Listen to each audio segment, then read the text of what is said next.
Hello, everybody. It's Dave Neal, stand-up comic and host of Bachelor Nation News, and we have Charity Lawson clapping back at fans that are commenting on why she hasn't gotten rid of Braden yet. Ugh.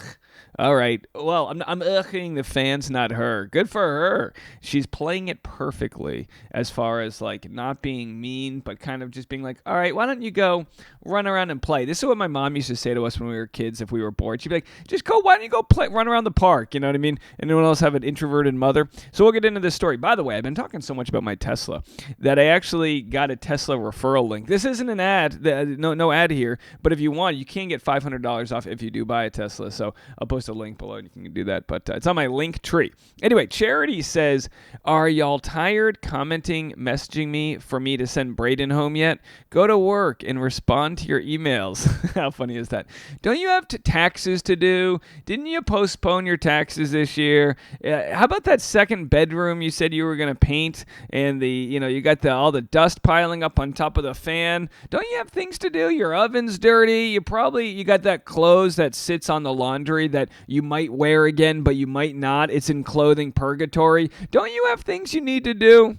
I think is what Charity's trying to say here. So, Bachelorette fans slam Charity Lawson for missing all of Braden Bauer's red flags and say the bar is on the floor. I'll read that article in a second here, but other Bachelor fan accounts are loving this side of Charity. Game of Roses said, bro, I love Charity. I think she may be my new favorite lead. She's like, sorry for giving you the best TV we've seen in years. Now get back to work. Also, the fact that such a huge chunk of Bachelor Nation still doesn't understand how producing works is a red flag bigger than anything Braden has done or ever will do. I love Game of Roses. They literally just reverse Uno'd the, you think that's a red flag? You're a red flag for not understanding how it all works. Of course they're going to keep Braden around for 2 more episodes. Are you kidding me?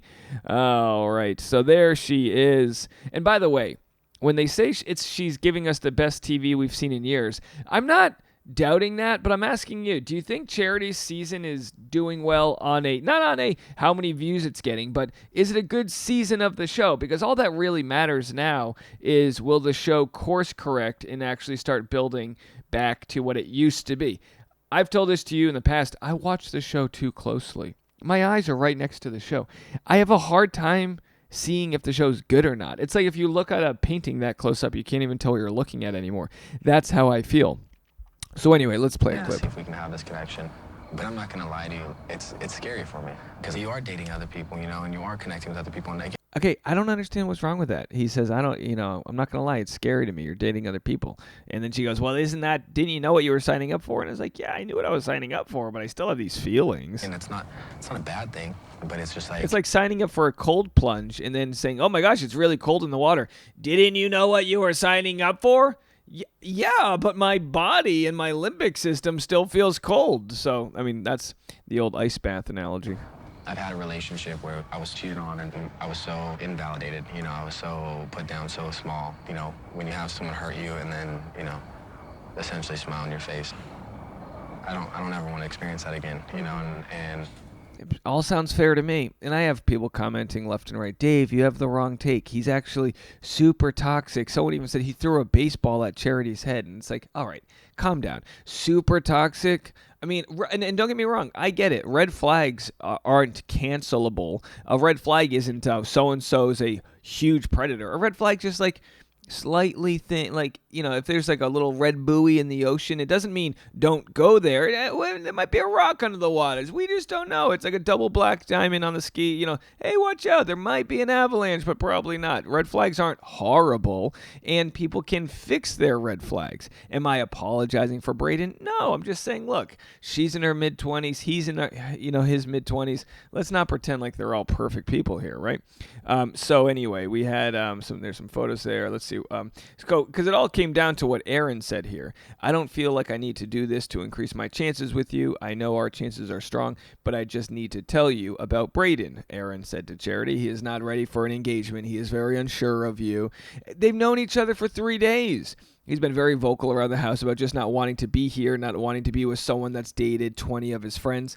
And of course, those aren't words that he said. You can summarize all you want, but if you're going to tattletale on someone else, you kind of need airtight quotes, right? You need to be like, he said that, because otherwise, when it's like, obviously Aaron's got his own intention, which is to protect and save Charity, but that's his way of trying to stand out. Charity said, "I'm irritated times a million. I don't have time to continue to deal with foolishness." Anyway, so that's the story. And then Charity also retweeted this. The Bachelorette had posted exclusive leaked text messages from Braden. "If you need to talk to other guys, to be the Bachelorette, to wear prettier things than me, I am not the right partner for you." This is a play on what Jonah Hill told his then-girlfriend Sarah Brady. We made that video, I think, on Monday, which was a video where Jonah Hill was saying, these are my boundaries I'm trying to protect. Now, Jonah Hill, that's a red flag. It's a little bit of a different scenario here. Either way, Charity Lawson retweeted this. She was so good with her Twitter that I was wondering if this was a fake account, because, I mean, it's only her Instagram's Charity Laws, and then she's only got 3,000 followers. But the Bachelorette, she's got the Bachelorette ABC account following her. It really just goes to show the world we live in right now. When it comes to Bachelor, it's not that popular. There's no other way to slice it when it comes to social media. Charity has 129,000 followers. Will she even break 400? I mean, it used to be at what point? I mean, we're talking Katie Thurston hit 1 million. She's down to 750,000. But Katie Thurston hit 1 million. How many followers? I don't think Rachel Recchia has 1 million, but Gabby Windy must have 1 million. So Rachel Recchia is interesting.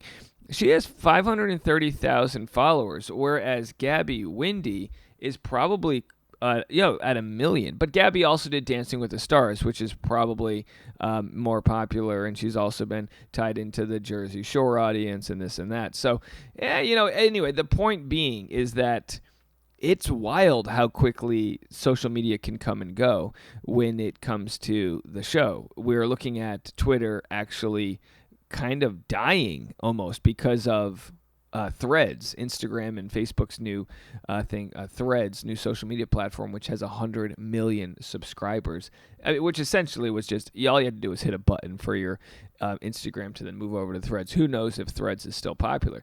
But the point being that this is going to change the way the show operates if they can't sell them on fame and fortune.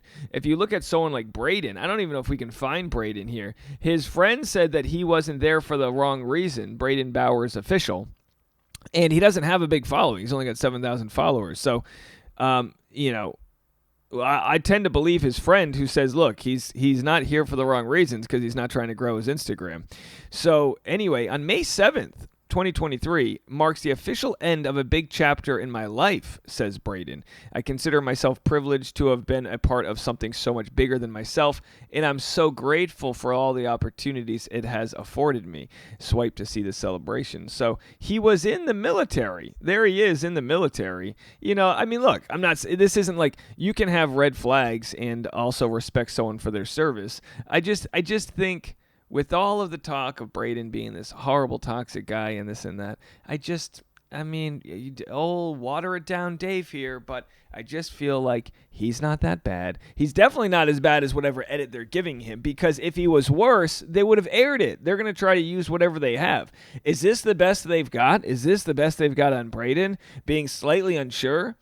And, maybe he's just not that into Charity long-term either, which, of course, that's where it becomes tough, too, when it comes to the show's competition aspect, is that you have to decide, do I really like this person, or am I just trying to win? And that might be a subconscious thing you have to work through, because sometimes you can't tell the difference between the two. You're like, am I into them, or are we just like, am I in, do I have that genetic code inside of me that's competing? And hopefully Charity is able to decide for herself what that is, so she can move along. And I think she'll do that pretty soon. I don't think Braden's going to last another episode or two. Either way, let me know what you all think. I'm going to be live on Patreon right after this, patreon.com/Dave Neal, if you want to subscribe to that. I've also got stand-up shows in San Diego tonight. Pacific Beach Candy's Comedy. If you look over here, you can go check that out on this Instagram. It's a very fun and free show, a very cool show. It's probably going to be packed. And then tomorrow night, I'm at Madhouse Comedy Club. Also, I have Seattle,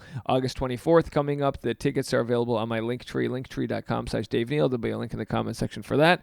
And also a Scottsdale on August 17th. All right, I'll be back with more content right after this.